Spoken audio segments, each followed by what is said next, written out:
Hello everyone, my name is Ken Petroff, Power Transformer Product Manager out of the Valley Forge factory in Pennsylvania. Here today I'm going to show you one of the products out of our Sweden factory, the MTO106. It is a transformer ohm meter built for smaller size transformers. I'm going to walk you through the quick start guide here to show you just how easy it is to use this device.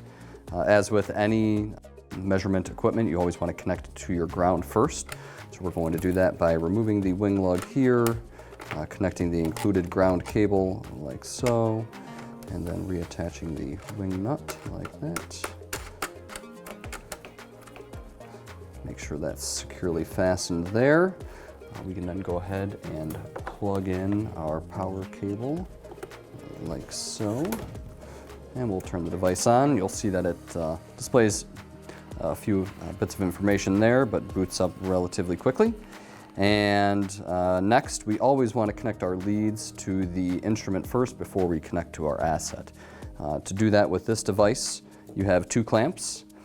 It is a Kelvin connection, so each clamp has both a current and a voltage lead, and those are marked as generator and measure respectively. We will first connect the generator to the positive output here, like so. And then the other end we will connect to the voltage sense there. For the return on the other cable, we will connect the generator cable to the return. And then the other cable we will connect to the other side of the voltage sense. And now it's time to connect to the asset. Now that I've connected to the instrument, I'm going to go ahead and connect my leads to the asset that we want to test. Here I have a three-phase transformer. What I'll be showing you today is just how to test on one of the phases. I'm going to go ahead and put the clamp on the first connection, H2, and the second clamp on H1. And now we're ready to run a test. So now that we have the leads connected to our asset that we want to test, we can of course select our current range right here from the front. I'm going to leave it on 6 amps because that's an acceptable test current for the asset that I'm testing.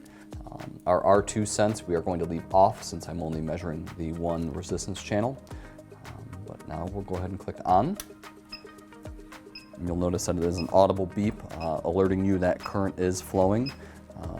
The current has stabilized and now we are getting a resistance measurement. And right below that you'll see that the stability is at 100%, which means we're done. So we'll click off. It will beep, a light will show while the unit is discharging. Do not disconnect your leads until it has completely discharged. And there you have it. The resistance measurement is done. You're ready to move on to the next phase. All the steps that I showed you here are included in the quick start guide right in the lid. So it's very easy for anybody to pick up and do a winding resistance test.